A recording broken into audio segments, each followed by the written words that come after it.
شادی کے لیے کوئی اچھا عمل بتائیے، اچھے شوہر ملنے کے لیے کوئی دعا یا وظیفہ۔ یہ کسی خاتون نے سوال پوچھا ہے۔ دیکھو میری عادت ہے میں صحیح جواب دیتا ہوں، میری عادت ہے کہ میں کوشش کرتا ہوں کہ سیاسی جواب نہ دوں، جو بات صحیح ہے وہ کر دوں۔ تو یہ جو آج کل خواتین کی شادی نہیں ہو رہی، میں ایک دفعہ مسجد میں تھا، وہاں تو ایک خاتون نے وقت لیا کہ ملنا چاہتی ہوں، بہت بڑا مسئلہ ہے، اپنی بیٹی کو بھی لانا چاہتی ہوں، اس کے رشتے نہیں ہو رہا ہو، یہ بہت پریشان تھی، میں ٹائم نہیں دیتا کسی کو، تو وہ آ گئی۔ وہ جب گھر میں آئی ہیں تو میں نے بٹھایا ان کو، میں نے کہا جی فرمائیے۔ تو انہوں نے کہا میری یہ بیٹی ہے، اس کی عمر ہو گئی 30 سال اور رشتے نہیں ہو رہے، بہت پریشان ہوں، کسی نے جادو کر دیا، کسی نے یہ کر دیا، کسی نے وہ کر دیا۔ میں نے کہا کہ آپ کی لڑکی کی ایجوکیشن کیا؟ انہوں نے بتایا ایم اے کیا ہوا ہے۔ تو میں نے اس خاتون لڑکی سے، پردے میں تھی وہ، کہیں ایسا نہ ہو میرے خلاف ایک کلپ ابھی چلا دیں گے، وہ پردے میں تھی دونوں، نہیں بھی ہوتی تو یہ ان کی ہیڈ ہے، اگر پردے میں نہیں آتی تو وہ ان کے خلاف کلپ چلانا چاہیے تھا، مولوی صاحب کے خلاف کلپ۔ سمجھ میں آ رہی ہے نا بات؟ یہ بعض دفعہ ایسا ہوتا ہے بے پردہ خاتون کوئی مولوی صاحب کے سامنے آگے بیٹھ گئی، اب فوراً لوگ نے کیا کر دیا، کلپ بنا کے یوٹیوب پہ ڈال دیا، وہ بیٹھے۔ بھائی اس کے خلاف کلپ بنا کے ڈالو کہ وہ کسی مرد کے سامنے بے پردہ ہو کے کیوں بیٹھی ہے، ٹھیک ہے نا؟ مرد کو پردہ کرنے کا حکم نہیں ہے، پردہ عورت کا حکم ہے۔ تو وہ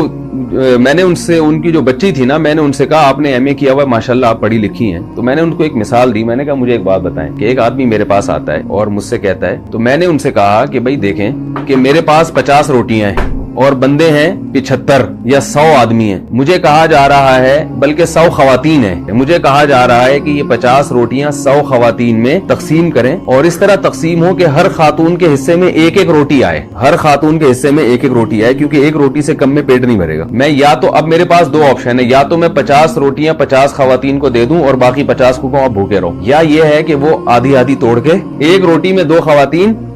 شریک ہو جائیں۔ اب کیا ہے کہ میں جو اصل حل ہے وہ تو نہیں بتا رہا لوگوں کو کہ بھئی یہ ایک روٹی میں 2 خواتین شریک ہو جائیں، یہ نہیں بتا رہا میں، بلکہ میں کہہ رہا ہوں یار روٹیاں 50 ہیں اور میں جب بھی تقسیم کرتا ہوں 50 بیچاری بیٹھی ہوئی ہے، ان کو ملی نہیں رہی روٹی، تو اب میں ان کو وظیفہ بتاؤں کہ آپ ایسا کریں، سورہ مزمل 18 دفعہ پڑھیں، آپ سورہ ملک 15 دفعہ پڑھیں، آپ جو ہے تہجد میں ربنا حب لنا من ازواجنا وذریاتنا قرۃ اعین واجعلنا للمتقین اماما، یہ والی دعا 345 دفعہ پڑھیں، اور چغتائی صاحب کا رسالہ پڑھا کریں افخری، ٹھیک ہے نا، اس میں اور وظیفہ۔ یہ کوئی کامن سینس کی بات ہوگی؟ بھائی ہے ہی نہیں، جب ہے ہی نہیں تو کہاں سے وہ ڈیوائیڈ ہو جائے گا؟ حل یہی ہے کہ اس ایک روٹی میں 2 خواتین بولیں بھائی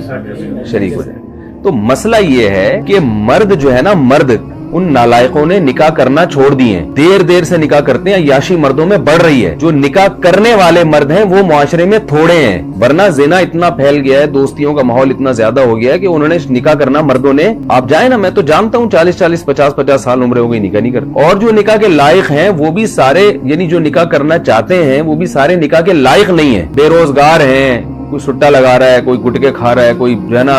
صحیح طبیعت کا آدمی نہیں ہے، جبکہ خواتین میں برائیوں کا ریشو کم ہے، چرسی ہیروئن چی عورتوں میں ہوتے ہیں، مردوں میں ہوتے ہیں۔ بے روزگاری یہ عورت کے حق میں عیب نہیں ہے، مرد کے حق میں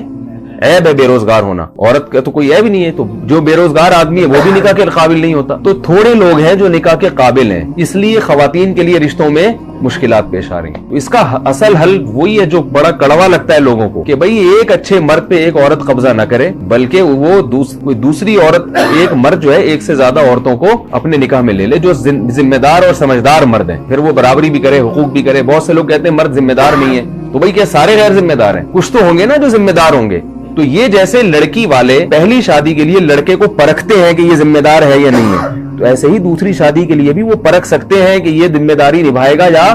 نہیں نبھائے گا۔ اور جیسے پہلی شادی میں سلیکشن میں غلطی ہو سکتی ہے، ایسے ہی دوسری میں بھی غلطی ہو سکتی ہے، لیکن اس غلطی کے ڈر سے یہ نہیں کیا جاتا کہ نکاح ہی ختم کر دیا جائے۔ بعض دفعہ ایسے ہوتا ہے کہ نکاح کا پیغام آیا، آپ نے خوب اچھی طرح چھان پھٹک کے دیکھا بھئی یہ بڑا ذمہ دار ہے، لیکن بعد میں کیا نکلتا ہے وہ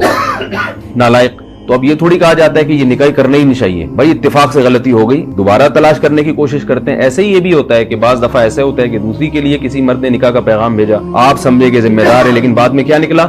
غیر ذمہ دار۔ تو اب اس کا یہ مطلب نہیں ہے کہ سبھی پہ فتویٰ لگا دیا جائے۔ تو اصل حل شریعت نے اور اسلام نے یہ بتایا جو میں عرض کر رہا ہوں، جب تک اس کو معاشرے میں فروغ نہیں دیں گے، خواتین کی مشکلات حل نہیں ہوں گی۔ آپ عربوں میں جا کے دیکھ لو، پہلے تو عربوں میں یہ تصور نہیں تھا سعودی عرب میں کہ کوئی خاتون کی عمر زیادہ ہو جائے یا وہ بیوہ ہو دوبارہ شادی نہ ہو۔ اب سعودی عرب میں اتنے مسائل کھڑے ہو گئے ہیں، لڑکیوں کی عمریں نکلتی چلی جا رہی ہیں، عربوں میں ایسا ہو گیا ہے، حالانکہ یہاں تو جہیز کا رواج بھی نہیں ہے۔ تو یہ پوری دنیا میں ایک المیہ بن چکا ہے، اس لیے کہ مردوں میں عیاشی بڑھ رہی ہے، زنا پھیل رہا ہے، لڑکیوں سے دوستیوں کا رواج بڑھ رہا ہے، طلاقوں کا ریشو